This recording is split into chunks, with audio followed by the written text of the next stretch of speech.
adorarei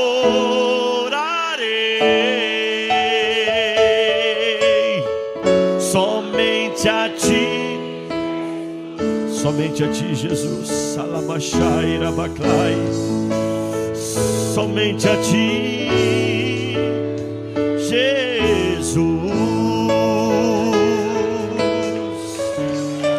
somente a ti, Jesus.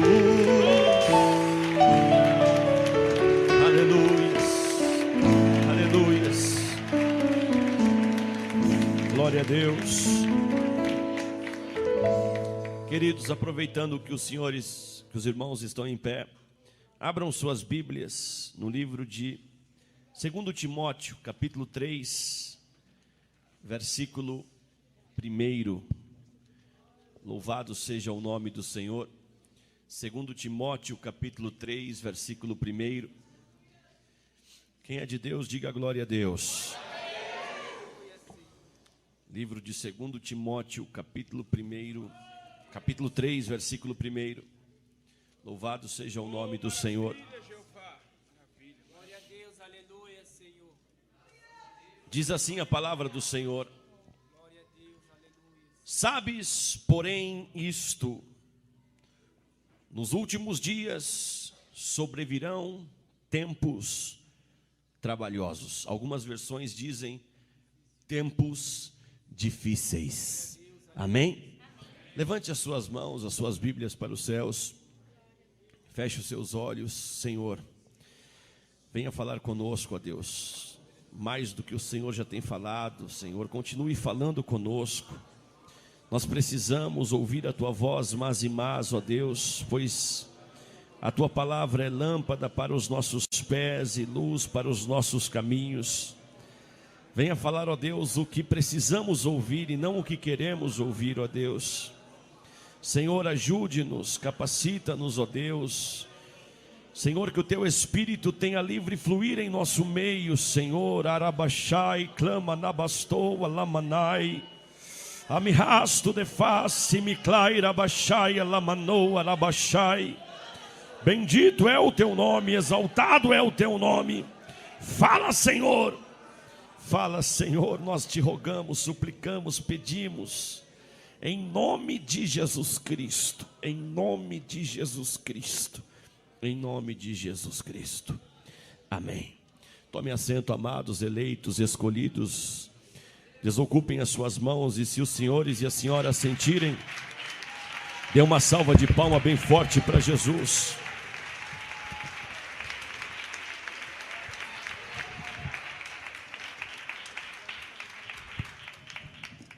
Estas palavras proferidas pelo apóstolo Paulo há 2 milênios, elas vêm cumprindo-se literalmente em nossos dias.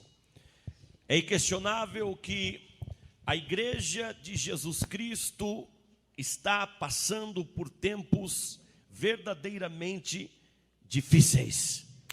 Eu arrisco dizer que estamos vivendo tempos que a igreja na sua história jamais viveu. As circunstâncias e situações vividas pela igreja constituem um grande desafio para nós, os salvos em Cristo Jesus. Estamos sob forte ataque do inimigo. O diabo tem atacado a igreja em todas as áreas e esferas. E ele busca atingir a integridade física, a integridade moral e institucional, a integridade congregacional, a integridade espiritual da igreja.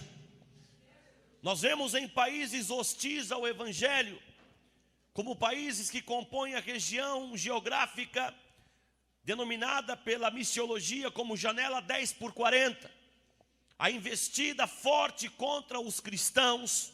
Dezenas e centenas de pessoas morrem diariamente por simplesmente acreditar, crer em Jesus Cristo.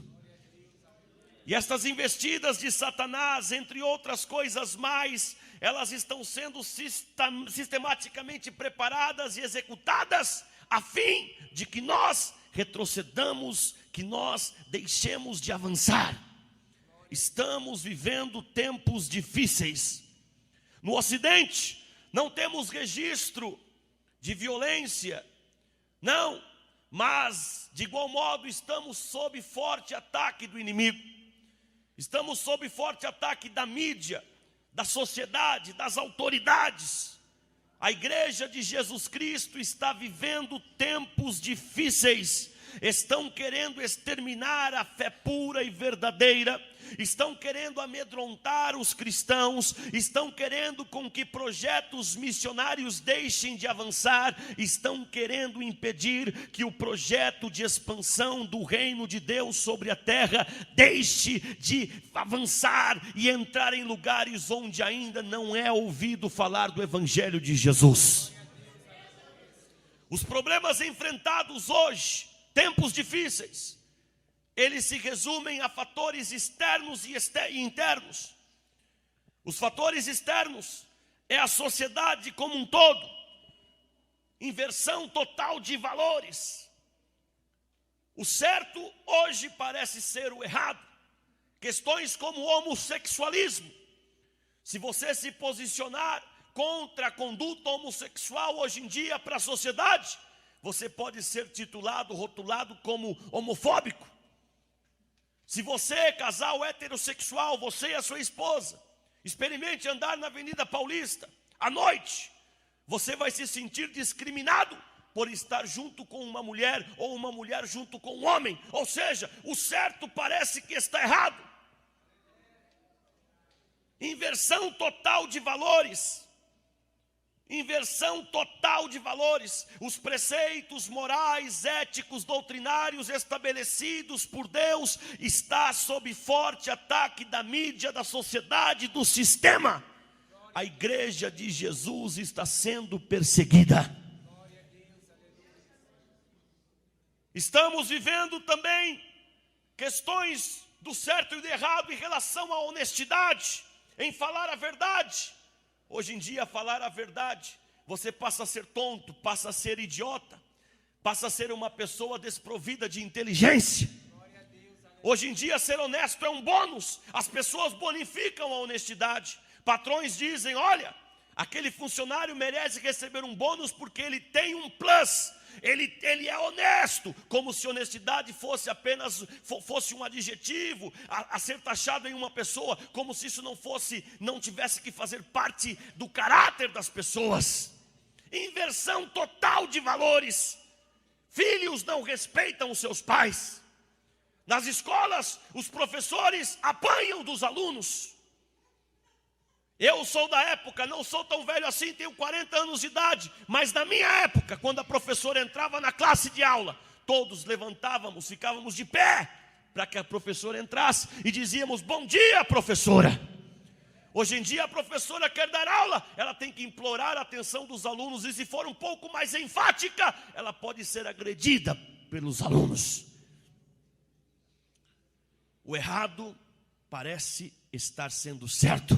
O certo parece estar errado. Nas igrejas não se respeita mais a figura do pastor. Ovelhas querem ser mais que os pastores. Os pastores já não podem admoestar, disciplinar as ovelhas, porque a ovelha se torna um lobo. São todos donos da razão. Ninguém mais quer viver a vida de acordo com Coríntios 6, sofrer o dano. As pessoas se julgam donos da razão. Estamos vivendo um mundo totalmente deturpado. Não se respeitam os mais velhos. A proliferação da violência, aumento dos índices de violência, latrocínio, homicídio, estupros, números vertiginosos. Estamos vivendo dias terríveis. A tentativa desesperada do diabo de ridicularizar a nossa fé. A tática de Satanás antes era uma: ele batia, levantava calúnia, levantava falsos testemunhos. Mas ele percebeu que quanto mais batia, era igual omelete, mais crescia. O diabo então agora adotou uma nova estratégia. Ele tem ridicularizado. Vídeos nas redes sociais, programas de televisão, fazendo piadas, ridicularizando a fé dos cristãos. o ex-presidente cachaceiro, um homem líder de quadrilha no Brasil, ele simplesmente agora na última semana lançou comentários preconceituosos contra os cristãos, contra pastores. É a nova tática, é a nova estratégia de Satanás. Estamos vivendo tempos difíceis. Destituição da família. A família tornou-se alvo prioritário de Satanás. O casamento tornou-se algo descartável. Esses dias eu falei para alguém que estou casado há 19 anos. A pessoa disse: o quê? 19 anos? Você está louco? Como é que você consegue? As pessoas têm isso como se fosse descartável. Já não creem mais no conceito da família. O diabo ataca o casal, porque atacando o casal destrói a família, destruindo a família, destrói a sociedade, destrói a igreja.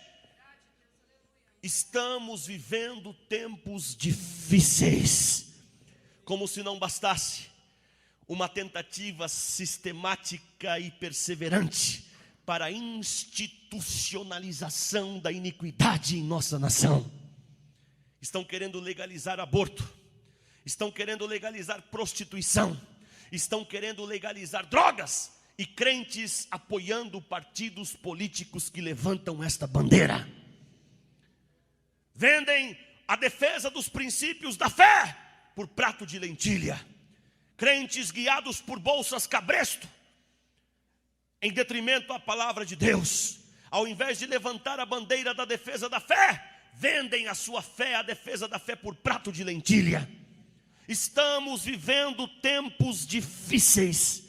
Nós, os seguidores de Cristo, nós que amamos a palavra de Deus, nós que amamos e tentamos seguir os preceitos morais, éticos, estabelecidos por Deus através de sua palavra, estamos sendo atacados, caçados, vituperados.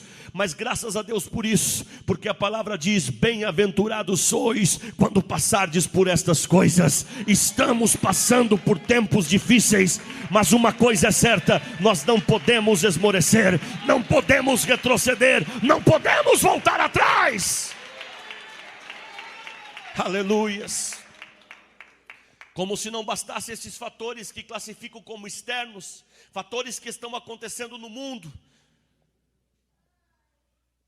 existem agora fatores internos dentro da igreja. Aleluias. Coisas que estão acontecendo no seio da igreja. Irmãos matando-se entre irmãos. O diabo já não tem mais o trabalho de enviar espíritos malignos para destruir igrejas. O diabo terceirizou isso. Ele contratou crentes. O diabo já não tem que se dar ao luxo de destruir igrejas. Não, esse serviço foi terceirizado. Não existe esse departamento mais do inferno. São os crentes que são incumbidos de destruir a própria igreja. Enquanto nos matamos, o diabo ceifa vidas que custou o sangue de Jesus na cruz do Calvário. A igreja de Jesus está sob ataque. Hoje em dia, estamos sendo influenciados por costumes e rituais neopentecostais. Existem igrejas com rituais de saravá em sua liturgia. Existem igrejas gays. Existe clero homossexual. Existem igrejas poligâmicas. É isso que estamos vivendo.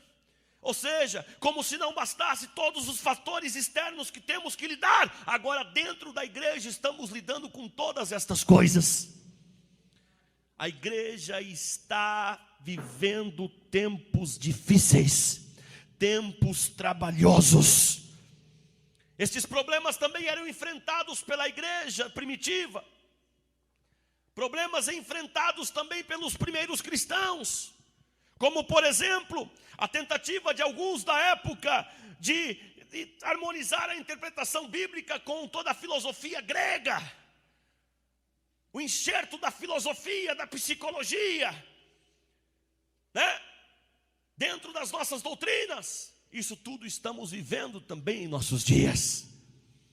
Hoje em dia se dá muito ênfase para a psicologia. Hoje em dia se dá muito ênfase às faculdades e cursos teológicos antes tidos como sérios. estão se prostrando diante de disciplinas meramente humanas, meramente mundanas. Administração eclesiástica disfarçada de administração empresarial. As faculdades estão formando profissionais de púlpitos, estão formando gurus da autoajuda. É isso que nós estamos vivendo. Os crentes preferem ler livros de autoajuda do que buscar ajuda do alto. Estamos vivendo tempos difíceis e inversão total de valores. E se você defende e levanta a bandeira da fé primitiva, você é tido como retrógrada, você é tido como alguém ultrapassado, você é tido como quadrado. É isso que estamos enfrentando. Problemas difíceis em todas as áreas. Aleluias. Na Europa, os europeus dizem viver a era do pós-cristianismo. Os pais da igreja, suecos, holandeses, que no começo do século passado enviavam missionários para evangelizar o novo mundo, e através deles o evangelho chegou em todos os lugares, como aqui no Brasil. Hoje, eles dizem que vivem a era pós-cristã, ou seja, o cristianismo já era, tem data de validade, o cristianismo está vencido, nós estamos numa era pós-cristã. É isso que estamos vivendo. Aleluias. Definitivamente estamos vivendo tempos difíceis para o serviço cristão. Os problemas vividos pelos crentes do passado voltaram com mais amplitude, mais formas de propagação, mais força, e estão causando danos visíveis para a igreja invisível, a igreja do arrebatamento. E a pergunta é: como vamos vencer isso? O que fazer? Qual é a atitude que devemos tomar? Qual é o caminho que devemos seguir? Qual é a diretriz? Aleluias. Nós temos a Bíblia como única regra de fé. E é nela que vamos encontrar solução, é nela que vamos encontrar estratégia, é nela que vamos encontrar a direção para podermos trilhar o caminho da justiça, mesmo vivendo em um ambiente totalmente anticristão, num ambiente totalmente, um ambiente demoníaco, podemos dizer assim. Se na Idade Média eles viviam a idade das trevas, eu posso dizer que hoje nós vivemos a idade da revelação do inferno sobre a terra. Coisas nunca vistas estão acontecendo. Mas houve um jovem pastor que passou por tudo isso e venceu.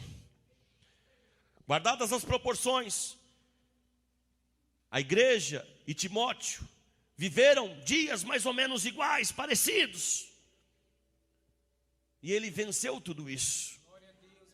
No capítulo que lemos, capítulo 3 de 2 Timóteo, versículos 10 e 11. Paulo, o apóstolo dos gentios, ele parabeniza Timóteo e apresenta 9 observações a respeito de todo o contexto que viu concernente a Timóteo e a igreja sob sua responsabilidade. Paulo, analisando o bom desempenho, o bom comportamento de Timóteo diante de toda aquela situação, ele faz 9 observações, e nós vamos focar nestas observações de Paulo, para termos estratégias e subsídios, para também poder enfrentar a situação vivida em nossos dias, e vencê-la para a glória do Deus Todo-Poderoso, para a derrota do diabo, e para prosseguimento e avanço do projeto de expansão do reino sobre a terra. Quem aqui está disposto a isso, levante as mãos e diga: eu não vou desanimar, eu não vou retroceder, eu vou avançar. Paulo faz 9 observações. Primeiro, Paulo parabeniza Timóteo por seguir a sua doutrina, os seus ensinamentos. Logo após, Paulo diz: olha, parabéns, Timóteo, pelo seu modo de viver, pela sua conduta. Parabéns, Timóteo, por ser um jovem objetivo, de boas intenções. Paulo depois diz: parabéns pela sua fé, pela sua longanimidade. pelo seu amor, ou seja, pela sua caridade, pela sua paciência. Paulo, observando atentamente todo o contexto vivido e enfrentado por Timóteo, observou que o seu discípulo havia adquirido experiência quando teve que enfrentar as perseguições e as aflições. Mas a primeira observação feita por Paulo foi: parabéns, Timóteo, por você seguir os ensinamentos que eu lhe passei. Sabe o que Timóteo demonstra com isso? E que nós precisamos ter também para vencer os tempos difíceis que estamos enfrentando? Timóteo demonstra aqui submissão à autoridade constituída por Deus e humildade. Não existe ovelha sem pastor. Hoje em dia, nos templos está cheio de ovelhas sem pastor, ovelhas itinerantes, crentes que não querem estar submissos à autoridade constituída por Deus. Esses crentes não terão credenciais, não terão autenticidade, não terão poder, não terão suporte do Espírito Santo para enfrentar os tempos difíceis que estamos enfrentando. Crentes que já não respeitam a autoridade constituída por Deus, a autoridade do pastor. Eu estou na Igreja Deus de Amor há 40 anos, nasci aqui. E eu me lembro que para falar com um presbítero na época, meu Deus, era uma cerimônia. Mas eu tenho que falar mesmo. Chegava, lavava até a mão, enxugava a mão, paz do Senhor, presbítero, tremia o joelho. Hoje em dia trata-se o pastor de qualquer forma, fala de qualquer jeito, grita, xinga, fala pelas costas. Estas pessoas não terão suporte do Espírito Santo para enfrentar o que está por vir, o que estamos enfrentando. O verbo usado no original do grego por Paulo, quando faz esta parabenização, quando parabeniza Timóteo por esta conduta, é o mesmo, é um verbo que se usava com significados amplos, ou seja, era seguir fisicamente, era seguir psicologicamente, intelectualmente e seguir também espiritualmente. Ou seja, Timóteo seguia Paulo em tudo. Paulo ia evangelizar, Timóteo ia atrás. Paulo fazia determinada coisa, Timóteo anotava, queria fazer igual. Era também intelectualmente, tudo o que Paulo falava, Timóteo anotava. Ele queria aprender mais do seu mestre. Mas principalmente era seguir espiritualmente, porque não só seguia o que Paulo fazia, não só anotava e prestava atenção no que Paulo ensinava, senão que também Timóteo aplicava aquelas lições para a sua vida. Ele vivia aquilo que Paulo estava lhe ensinando, lhe pregando. Em outras palavras, Timóteo era dotado de vigor e a tenacidade do verdadeiro companheiro, era dotado do total entendimento do verdadeiro aluno, era completo, também era dotado da completa obediência do servo consagrado. Nós precisamos também ter esta qualidade, nós precisamos também ter esta característica, para que sejamos suportados pelo Espírito Santo de Deus, para que sejamos amparados e subsidiados por Deus para enfrentar os tempos que estão diante de nós. Amém, glória a Deus.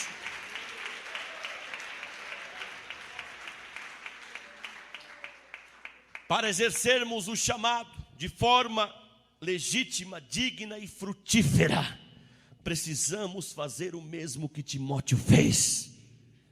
Hebreus 13:17: vós, ovelhas, sujeitai-vos e submetei-vos a vossos pastores.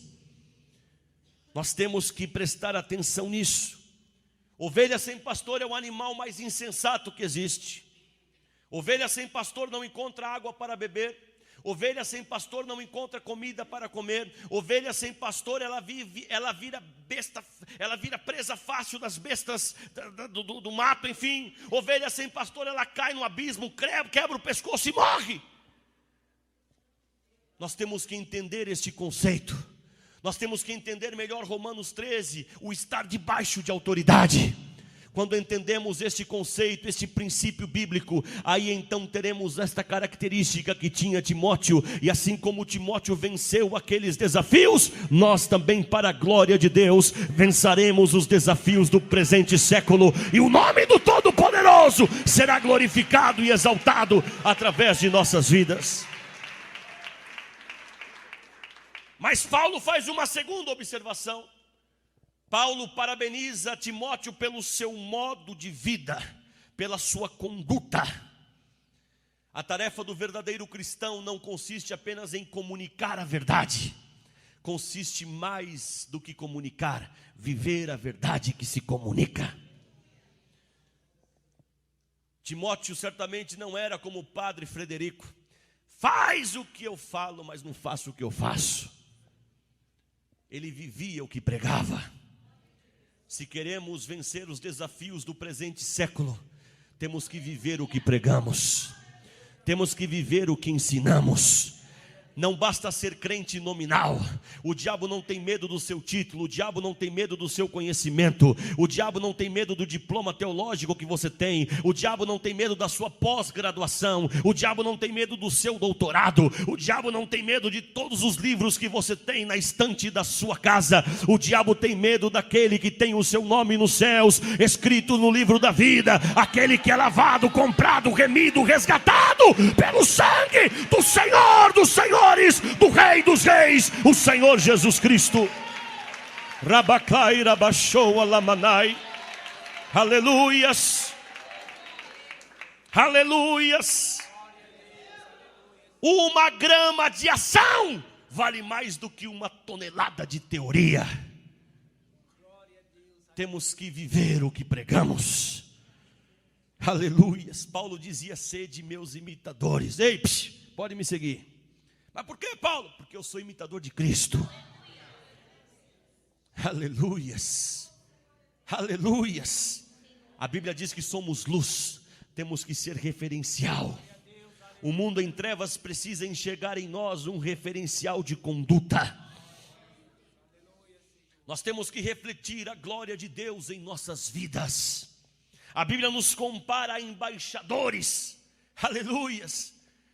Um embaixador, ele é representante do reino que representa. Ou seja, ele representa alguma coisa. E para ser embaixador, você tem que conhecer a constituição do reino que você representa. Você precisa conhecer a Bíblia, os costumes. Você precisa ser alguém de acordo com o país, com aquilo que você representa. No ano de 2007, eu acho que foi 2005, 2006, entre 2005 e 2007, eu fui muitas vezes para o Nepal evangelizar. Em uma dessas viagens eu tive um problema com o passaporte. E eu tive que ir até a Embaixada do Brasil em Katmandu, no Nepal. Peguei na internet, corri lá para a Embaixada. A hora que eu cheguei na Embaixada do Brasil, eu fiquei estarrecido. Me deu aquela ira santa. Uma casa velha, suja, fedida, mal pintada. Uma bandeira do Brasil desbotada. Entrei naquela casa que era a embaixada do meu Brasil. A mulher que estava lá nem falar português falava. Eu falei: que é isso? Que embaixada de Brasil é essa? Falei inglês com ela. Daqui a pouco veio o embaixador, um sujeito feio, barbudo, roupa amassada. Aquele homem representava o meu país.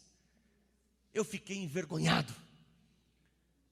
Eu fiz uma reclamação, formalizei para o Itamaraty, mandei e-mails. Eu sei que lá em Brasília tudo se resolve na base do carimbaço. Certamente ninguém nem leu, mas eu fiz a minha parte como cidadão.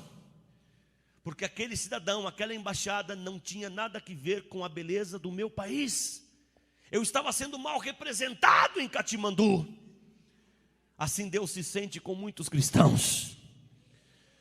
Eles não estão representando o que Ele representa. Cristãos que não estão sendo legítimos representantes do reino. Aleluia. Se você fala mentira, você não pode ser embaixador, porque o reino que nós pertencemos é um reino de verdade. Se as suas atitudes são atitudes desprovidas de dignidade, não pode ser um embaixador digno do reino, porque o reino que representamos é um reino de honra, é um reino de glória, é um reino de dignidade, é um reino inigualável, é um reino invencível, é um reino rico, é um reino poderoso, é um reino onde o Rei dos Reis habita e habitará para sempre. Rabacama Rabachai. Alamasturi me clamanás. Aleluias. Para vencer estes tempos difíceis, nós temos que ter uma conduta irreparável e irrepreensível. Senão nós sucumbiremos diante dos desafios propostos. Aleluias. Nós temos que influenciar e jamais sermos influenciados. Paulo também faz menção das intenções, ou seja, dos objetivos, das metas traçadas por aquele jovem pastor. Nós sabemos que um ser humano natural, para vencer na vida, ele precisa ter objetivos bem traçados, metas bem feitas, projetos. Caso contrário, ele não vai conseguir vencer. Se isso acontece no mundo físico, no mundo espiritual não é diferente. A única coisa que tem que ser observada é que, como salvos em Cristo, nós precisamos ter como prioridade número 1 das nossas vidas os objetivos do reino de Deus. As nossas vidas têm que ser regidas por Mateus 6,33. Buscai em primeiro lugar o reino de Deus e a sua justiça. Se você tiver como prioridade número 1 da sua vida isto, fica tranquilo, aleluias. Você vai vencer estes tempos difíceis. O nome do Todo-Poderoso vai ser glorificado através da sua vida. Deus vai te exaltar, Deus vai te honrar. O nome dele será honrado através das suas atitudes e decisões. Mas Paulo segue falando. Paulo exalta agora a fé de Timóteo. E o que é fé? A melhor definição de fé, Hebreus 11, né? A fé é o firme fundamento das coisas que se esperam e a prova das coisas que não se vê. Existem 4 tipos de fé, pelo menos. Pode existir outras, logicamente, mas eu quero falar dessas 4, pelo menos. A fé natural é a fé que todos temos. É aquela fé que escutamos nos discursos de atletas para seus entrevistadores. Eu tenho fé que vou vencer o campeonato. Eu tenho fé que vou ganhar a medalha. Os políticos utilizam esta fé também em seus discursos. Temos fé que faremos o país melhor. Os empresários, quando lançam um novo produto na praça, dizem: eu tenho fé que esse produto vai cair na graça dos consumidores. É a fé natural. Mas existe outra fé, a fé salvífica, a fé para a salvação. É aquela fé que nos leva a reconhecer as nossas misérias. É aquela fé que faz reconhecer que somos totalmente dependentes de Deus. É aquela fé que faz com que nós reconheçamos o Senhor Jesus como o único e suficiente Salvador da nossa vida. Tem a fé sobrenatural também. Aleluias. A fé sobrenatural é aquela fé que, segundo Romanos capítulo 10, versículo 17, ela vem pelo ouvir e ouvir a palavra de Deus. É aquela fé que Jesus faz menção dela em Mateus 17, 20. Ele diz: olha, se vocês têm fé como um grão de mostarda, você pode dizer: monte, vem para aqui e para lá, e vai acontecer, e nada vos será impossível. É a fé sobrenatural. Mas tem uma fé que essa não serve, é a fé morta. E Tiago faz menção dela. Tiago 2,26, porque assim como o corpo sem o espírito está morto, assim também a vossa fé sem obras é morta. Não basta dizer eu tenho fé, a fé tem que desembocar em obras. Aleluias. Não basta dizer eu sou crente, não basta dizer estou na igreja, tem que ser igreja. Não basta ter carteirinha de membro, tem que ter o seu nome escrito nos céus, no livro da vida. Não basta estar todo bonitinho por fora, tem que estar bonito também por dentro. Rabacai, rabastoa, lamachai. Aleluias. Aleluias. Paulo certamente viu em Timóteo a fé salvífica e a fé sobrenatural. Charles Spurgeon certa vez disse: uma pequena fé leva as almas até o céu, uma grande fé traz o céu até as almas. Aleluias. A verdadeira fé faz você crer no incrível, faz você ver o invisível. A verdadeira fé faz você conquistar o impossível. Bendito seja o nome do Senhor. Spurgeon disse mais: a fé é a razão repousando em Deus. Em Hebreus capítulo 11, versículo 6, a Bíblia diz: sem fé é impossível agradar a Deus. Diga para a pessoa que está ao seu lado: alimente a sua fé e os seus medos morrerão de fome. Diga, alimente a sua fé e os seus medos morrerão de fome. Quem crê que isso acontecerá, levante a sua mão e diga: aumenta a minha fé, Senhor. A fé não faz as coisas se tornarem mais fáceis, mas ela faz as coisas se tornarem plenamente possíveis. Nós precisamos de fé para vencer estes tempos difíceis. Sem fé nós não venceremos. Aleluias. Sem fé nós seremos sucumbidos, envergonhados pelo inimigo. Mas hoje eu tenho certeza que a sua fé está sendo acrescida, porque você está sendo um dia inteiro ouvindo a palavra de Deus, e esta fé vem pelo ouvir, e ouvir esta palavra. Eu tenho certeza que o seu reservatório está sendo cheio neste dia, para a glória de Deus. Aleluias. Paulo identificou em Timóteo uma outra qualidade. Paulo identificou em Timóteo a longanimidade. Em Gálatas capítulo 5, versículos 22 e 23, a Bíblia fala sobre o fruto do Espírito. E um dos ingredientes do fruto do Espírito é a longanimidade. A longanimidade vem da palavra grega macrotumia, que é a tolerância que suporta injúrias e aceita situações de irritação ou dor. A etimologia sugere que é a firmeza da alma quando provocada a mudanças. A aplicação prática é: o longânimo é aquele que tem pavio longo, é aquele bem tranquilo. É aquele que o diabo vem para cima dele com tudo, e arma daqui, arma dali, ele fala: o meu Redentor vive. Nu saí do ventre da minha mãe, nu voltarei para lá. Bendito seja o nome do Senhor. Esse é o longânimo, esse é aquele que vence os dias difíceis. Aleluias.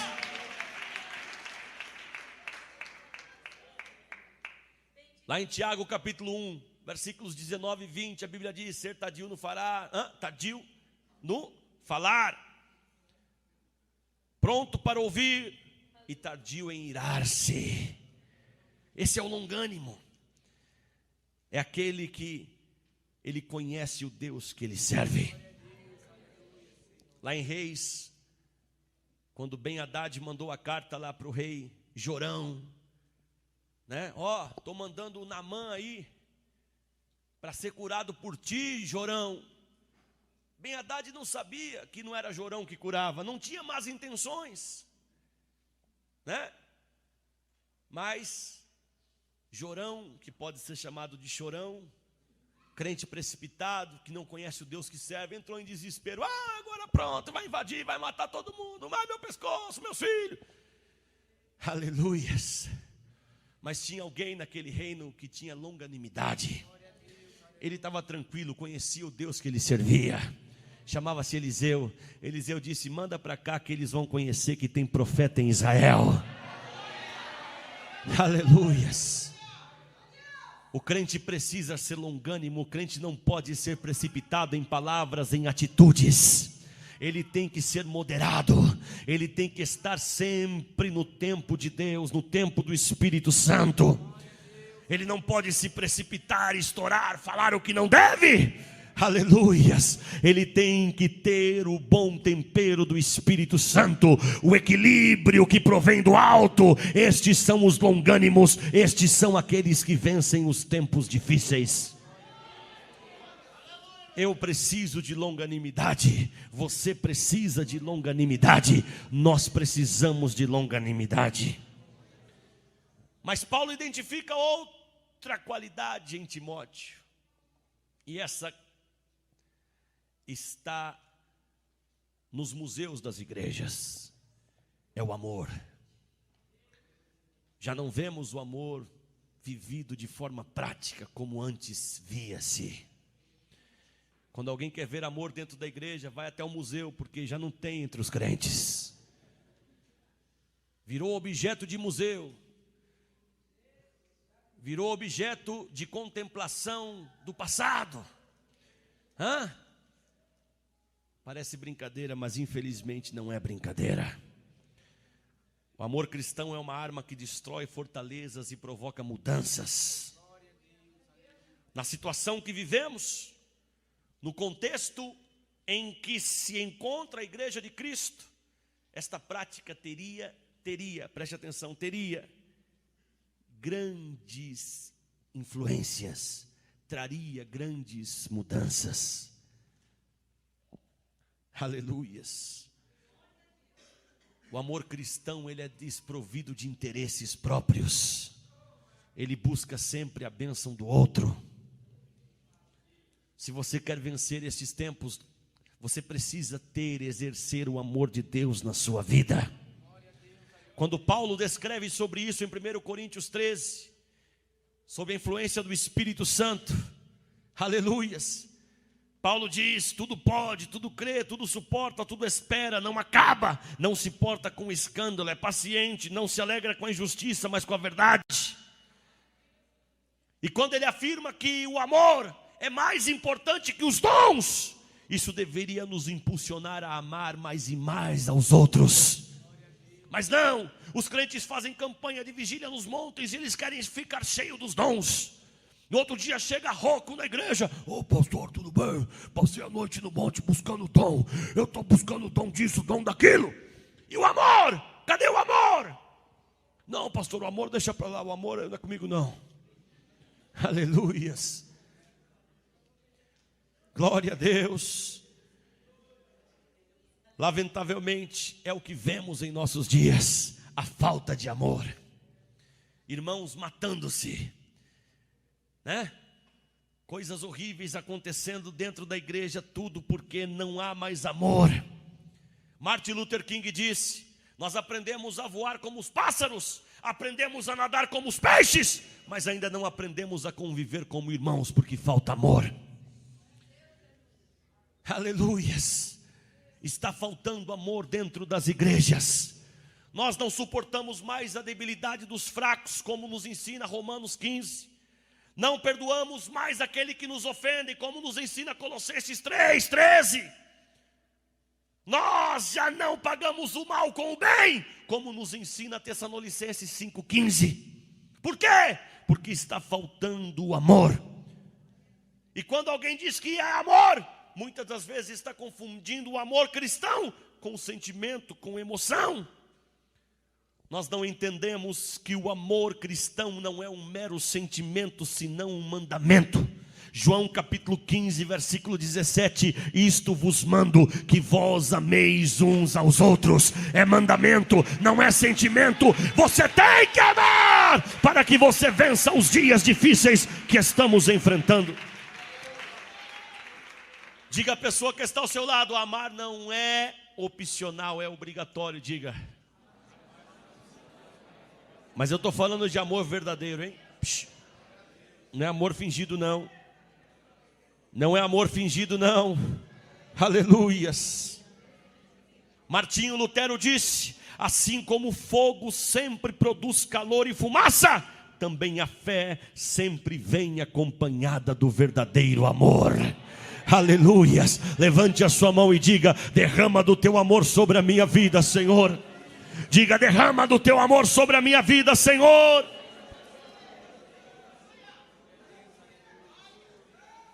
Mas Paulo identificou outra qualidade no jovem Timóteo: a paciência. A paciência que é fruto da perseverança. Esta palavra vem do latim patientia, significa tranquilidade com que se espera aquilo que tarda. E é interessante que o mesmo termo utilizado por Paulo para descrever esta qualidade de Timóteo é o mesmo termo que o escritor aos Hebreus utilizou lá em Hebreus 6, quando falava de Abraão, e assim, esperando com paciência, alcançou a promessa. Esta paciência que está faltando, a paciência de esperar o tempo certo de Deus. As pessoas já não querem esperar. Vivemos a era da velocidade. Está tudo muito rápido. Hoje em dia cruza-se os oceanos em horas. Antigamente levava-se meses. Hoje em dia se envia uma carta para o outro lado do continente, do planeta, em questão de segundos, o e-mail. Antigamente levava-se meses até anos. Antigamente, para se fazer a comida era todo um processo. Primeiro tinha que cortar a lenha. Precisa terminar ou não? Você já imagina onde vai parar isso. Hoje em dia você vai no supermercado, micro-ondas, aquelas comidas pré-prontas. Existe essa palavra, pré-pronta? Se não existe, acabei de inventar. Coloca-se no micro-ondas, digita-se ali alguns minutos, pronto, plim, está pronta a comida. É a era da velocidade, é a era da globalização, tudo muito rápido. E sabe o que acontece? Esta influência está afetando a fé de muitos. As pessoas querem transportar esta velocidade toda para o mundo espiritual. As pessoas já não querem esperar o tempo de Deus. A pessoa entra na igreja, no outro dia já quer estar pregando, já quer estar, não questão de pregando com testemunho, não, mas já quer estar no púlpito já, diante de multidões, já quer dirigir igreja, já quer estar, é o carro passando na frente dos bois, é a linguiça comendo cachorro, é a banana comendo macaco, está tudo errado. Glória a Deus. Já não querem aguardar o processo todo, não querem mais pagar o preço. As pessoas já não querem ter a paciência de esperar o tempo de Deus, de esperar as coisas acontecerem de forma natural. Tudo está se adiantando, tudo quer se adiantar. E isto é arma de Satanás para que nós sucumbamos diante dos tempos difíceis. Aleluias. Abraão esperou 25 anos, Davi aproximadamente 15, José esperou 13, Moisés esperou 40, Jesus esperou 30. Ei, se você está esperando, fica tranquilo, você está em boa companhia. Espera no tempo de Deus. O tempo de Deus é o tempo perfeito. Se Ele prometeu, Ele vai cumprir com o que prometeu. Ele é fiel, Ele não é homem para mentir, nem filho do homem para se arrepender. Ele é Deus fiel, Ele é Deus justo, Ele é Deus verdadeiro. Aleluias. Romanos 12:12. Alegrai-vos na esperança, sede pacientes na tribulação, perseverai na oração. Paciência e perseverança são virtudes imprescindíveis, mais do que necessárias, aos que aguardam a volta de Cristo. Quem aqui está aguardando a volta de Jesus? Levante a tua mão e diga: Maranata, vem Jesus. Paciência e perseverança são imprescindíveis para vencer os desafios do presente século. Temos que saber esperar o tempo de Deus. É o tempo perfeito. Existe um ditado que diz que Deus tarda, mas não falha. É um ditado maligno, um ditado feito pelo próprio capeta. Deus não tarda coisa nenhuma. Deus chega na hora certa, exata. É nós que não sabemos esperar ou nos adiantamos. E nesse processo de espera, às vezes alguns se adiantam ou querem ajudar a Deus. Não, Deus, é o seguinte, o senhor está demorando, eu vou te dar uma dica, é por aqui, ó. Meu Deus. Vocês riem? Isso aconteceu com Sara. Deus disse, ó, farei de vocês dois uma nação. Os dois velhinhos lá, coitadinhos, né? Não acreditaram. Quiseram ajudar a Deus no processo. Sara falou, faz o seguinte, velho, deita com Agar aqui, ó. O filho dela é meu filho.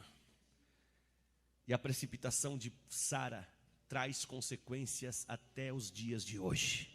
Abra o jornal, página internacional, lá no quadro das guerras, você vai ver sempre a consequência da precipitação de Sara. Ismael e Jacó brigando até hoje, por causa disso. Ismael e Isaac brigando até hoje, por causa disso. Ismael, filho de Agar, não era para ter, ou seja, uma precipitação, né? Cuidado com as consequências da sua precipitação. Aquele ditado, quem se apressa come cru e frio. Olha, no mundo espiritual ele tem uma séria sustentabilidade, digamos assim. Deus tem tudo perfeito para você. Espera no Senhor. Ele é fiel, Ele é Deus. Ele tem tudo preparado para você. Ele tem o melhor para você. Confia nele. Ele não é homem para mentir, nem filho do homem para se arrepender. Alabashai surimiklai rabastou alamanai. Diante dos desafios do presente século, dos tempos difíceis que estamos vivendo e enfrentando, não podemos desanimar. O troféu, o prêmio, está reservado para os que perseverarem até o fim. Sigamos o exemplo de homens e mulheres de Deus. Tenhamos uma conduta irrepreensível, ainda que todos estejam fazendo errado. Repita comigo assim, ó: o certo continua sendo certo, mesmo que ninguém esteja fazendo. O errado continua sendo errado, mesmo que todo mundo esteja fazendo. Nós não podemos